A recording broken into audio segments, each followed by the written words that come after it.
దసరా పండక్కి పట్నం పల్లెకు వెళ్ళింది. సెలవులు ముగియడంతో ఇప్పుడు పల్లె పట్నానికి తరలి వస్తోంది. రెండు తెలుగు రాష్ట్రాల నలుమూలల నుంచి కూడా జనం హైదరాబాద్ కి తిరుగు పయనమయ్యారు. సిటీకి రిటర్న్ రష్ తో హైవేలు కిటకిటలాడిపోతున్నాయి. అటు విజయవాడ నుంచి వచ్చే రహదారి, ఇటు వరంగల్ నుంచి వచ్చే రహదారి వాహనాలతో కిక్కిరిసిపోయాయి. చిట్యాల, చౌటుప్పల్, పంతంగి టోల్ ప్లాజాల దగ్గర రద్దీ నెలకొంది. వాహనాలన్నీ నెమ్మదిగా ముందుకు కదులుతున్నాయి. ట్రాఫిక్ రద్దీకి సంబంధించి పంతంగి టోల్ ప్లాజా నుంచి మరింత సమాచారం మా సీనియర్ కరెస్పాండెంట్ రేవన్ అందిస్తారు. విజయవాడ జాతీయ రహదారిపై వాహనాల రద్దీ కొనసాగుతుంది. రాత్రిపూట కూడా పెద్ద ఎత్తున వాహనాలు అయితే హైదరాబాద్ వైపు సాగుతున్నాయి. ముఖ్యంగా అంటే చిట్యాల, పెద్దకాపర్తి ప్రాంతంలో ఈ ట్రాఫిక్ ఎక్కువగా జామ్ అవుతుంది.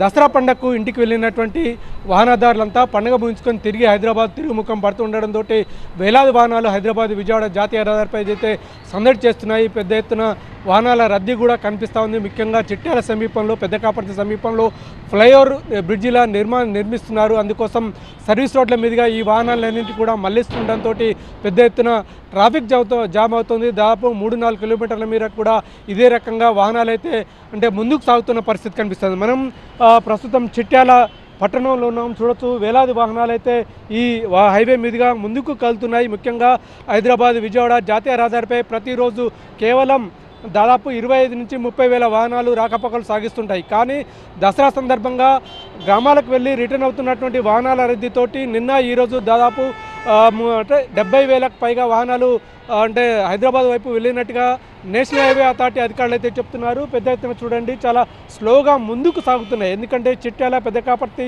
ప్రాంతాల్లో ఫ్లైఓవర్ బ్రిడ్జి నిర్మాణంతో అక్కడ సర్వీస్ రోడ్ల మీదుగా ఈ వాహనాలన్నింటినీ కూడా మళ్లిస్తున్నారు. సర్వీస్ రోడ్లు చాలా ఇరుకుగా ఉండడంతో ఈ వాహనాలు అయితే స్లోగా నెమ్మదిగా కలుతున్నటువంటి పరిస్థితి కనిపిస్తుంది. అలాగే పంతంగి టోల్ ప్లాజా వద్ద దాదాపు 15 టోల్ బూతులు ఉండగా 9 టోల్ బూతులని హైదరాబాద్ వైపు ఓపెన్ చేశారు. కేవలం 7 బూతులు మాత్రమే విజయవాడ వైపు ఓపెన్ చేసినటువంటి పరిస్థితి మొత్తం మీద. ఎందుకంటే రేపటి నుంచి కూడా అంటే ప్రభుత్వ, ప్రైవేట్ పాఠశాలలు రేపటి నుంచి కూడా హైదరాబాద్లో ఓపెన్ చేస్తున్నాయి.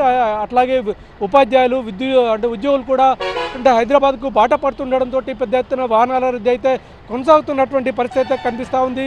ఈ వాహనాల రద్దీ రేపు ఉదయం వరకు కూడా ఇదే రకమైనటువంటి రద్దీ కూడా ఉండే అవకాశం ఉన్నట్టు మనకు అధికారులు అయితే చెప్తున్నారు. మరోవైపు ఉమ్మడి నల్గొండ జిల్లాలో ఉన్నటువంటి అద్దంకి, నార్కట్పల్లి రహదారితో పాటు హైదరాబాద్, వరంగల్ రహదారిపై గూడూరు టోల్ ప్లాజా వద్ద కూడా ఇదే రకమైనటువంటి అంటే వాహనాల రద్దీ అయితే కొనసాగుతున్న పరిస్థితి అయితే కనిపిస్తూ ఉంది. మొత్తం మీద వాహనాల రద్దీతో కొంత వాహనదారులు అయితే ఇబ్బంది పడుతున్న పరిస్థితి కనిపిస్తూ ఉంది.